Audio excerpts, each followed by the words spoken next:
It was just like a crazy bang, and I have no idea what it was. But like, feels like a rock or a meteor just fell on top of my house. It's 9:93, 38 seconds in now.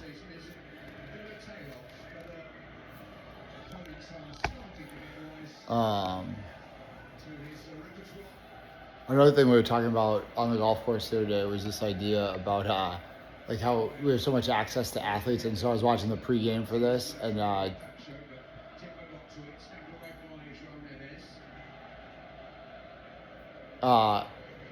see, yeah. What's his name on Henry, the cat, the guy that's like, I think he's a French national. He played for Arsenal forever. Thierry Henry or whatever his name is. Um, they asked him. He was doing the pregame, and they asked him like what he thought about the pressure or something from other people. And he's like, I don't care.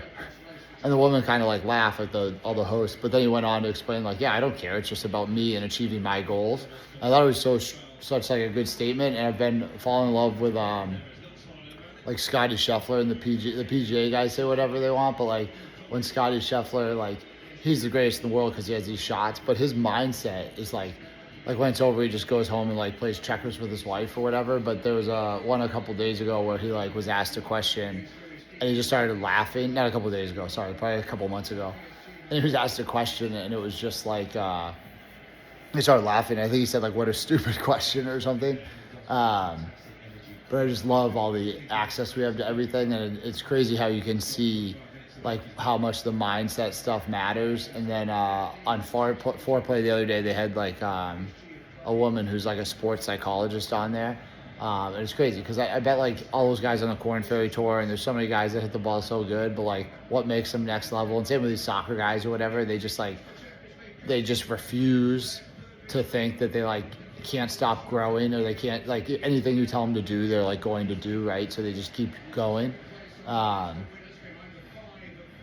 it's super neat with like all the posts. There's some other posts I think I saw, but I don't remember what they were. It was the Scotty one's been crazy. Justin Thomas, the golf guys have won some, but it might have been funny. I forget if it was about like mindset or if I just loved it, but usually it's just like I love when they're like super honest.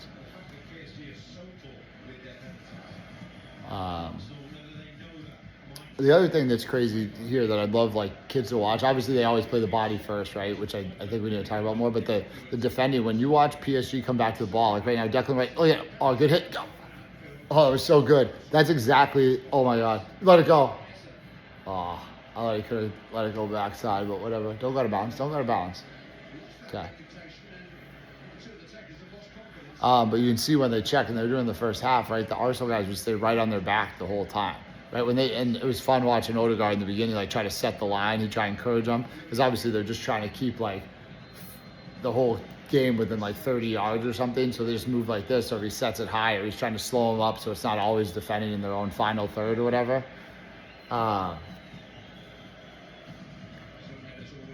Like a couple times today in our game, our girls, our players did this where they dispossessed the other person, right? They got their body across, they got the ball and made a pass, and that's like, the best thing you can do. I mean, I guess it's like an A+ if that pass you can get like up 2 or 3 levels or whatever. But if the other team has the ball and you get your body across and you win the ball and then you keep the ball, like that's the goal. So a second ago, Declan Rice just was like, chased him on his back. He was just annoying. The guy took a bad touch, and the guy's body across.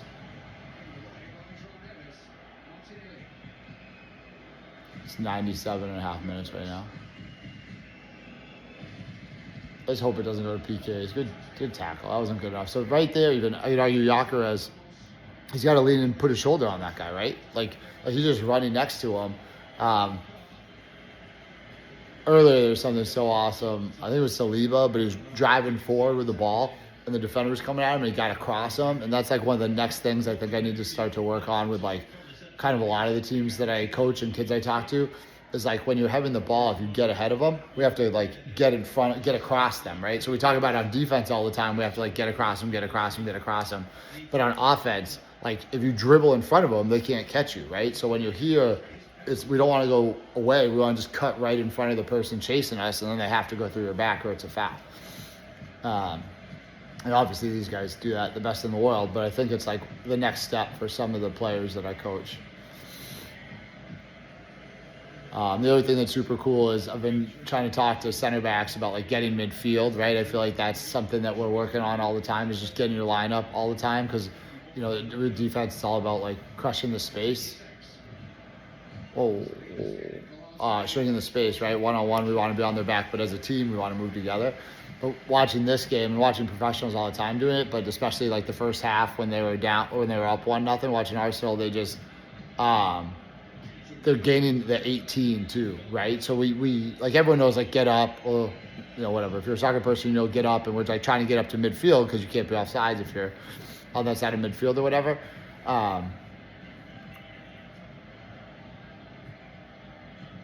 But also, like on the back end, like when you're deep in your third, defensive third, like watch these guys, they're just climbing and trying to get to the 18 all the time, right? So like they're down the 6 on the wing, they play it back, like all 10 guys jump up. And so that's another like next level thing for some of the kids I coach, is like some of the ones that are getting better at it, right? And I've back lines in varying degrees so that it'll like sprint up to midfield.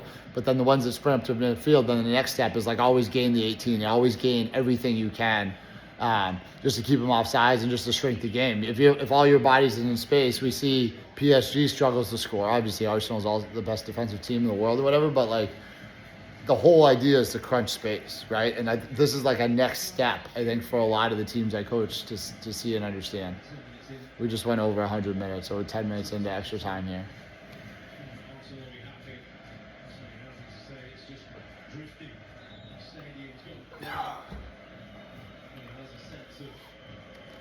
I wish it was like hockey or something. Like I wish they just started taking a guy off. Like that's my solution to overtime in soccer.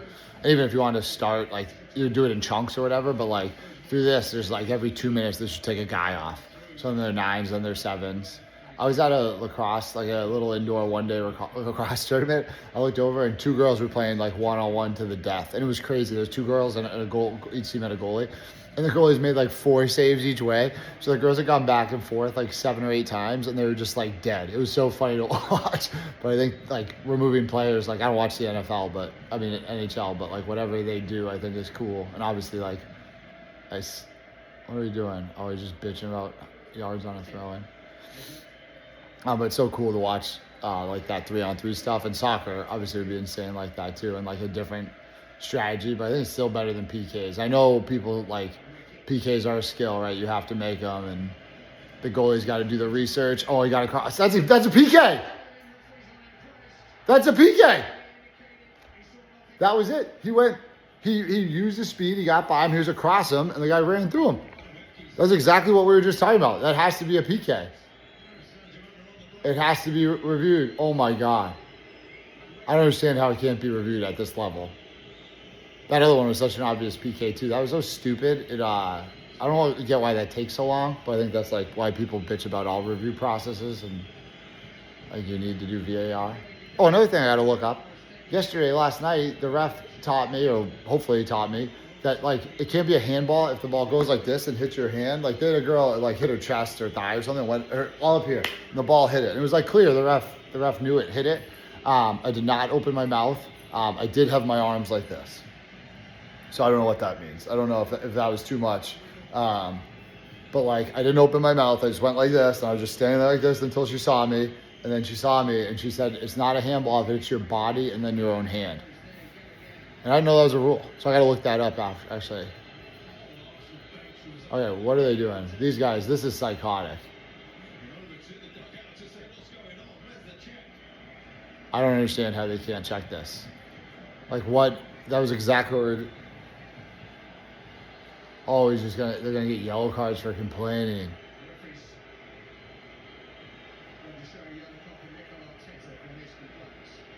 Dude, what the hell? How they have technology for this? What are we doing?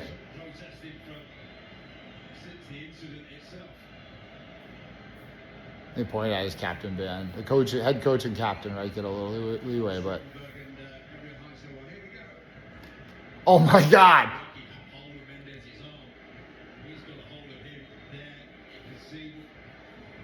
Oh, Jesus, I wanted, dude. I was playing in high school, right? Like, so I was playing. I was a sophomore, and my only job was to go stand next to this kid who was a way better soccer player than me. But I played like what you call like a stopper or six or whatever. And at the beginning of the game, I just go run up and just stand on him. Like when we had the ball on offense, I wasn't even supposed to really like try that hard to get the ball. But like, so we were running one time. I'm like chasing him back like this, and I had no idea what happened. Right, this kid was like a senior, super good soccer player, and we're going, and all of a sudden I was hauled onto the ground, and the foul was on me. And it was like that was basically what that's happened. I was like never good enough playing soccer to like think about doing something like that. But like these guys do it sometimes, and that kid did it. But so it's like on offense, can you like pull him onto your back? So if that's what he did, then it's like I guess great refereeing that I'm yelling about, and people getting yellow cards. I feel like who is it? Madwike? I think but or it might have been. I'm not sure who it was. It might have been Eze. I'm not sure if that's how you say either of those dude's name, but it's one of the guys coming up the right side there, with like short dreads. But whatever. He did kind of like hook him and pull him down.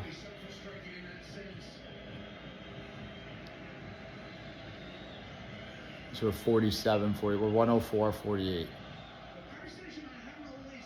The biggest game in the world if it's not a World Cup year.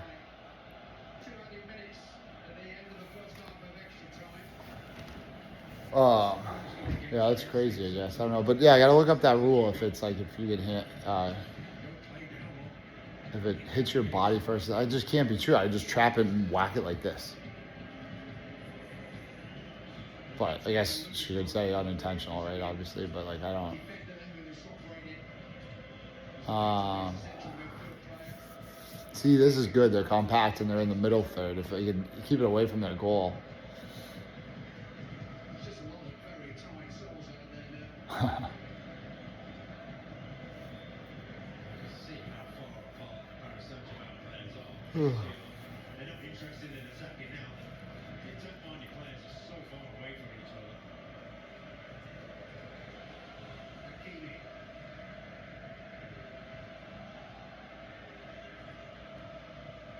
Oh, good block.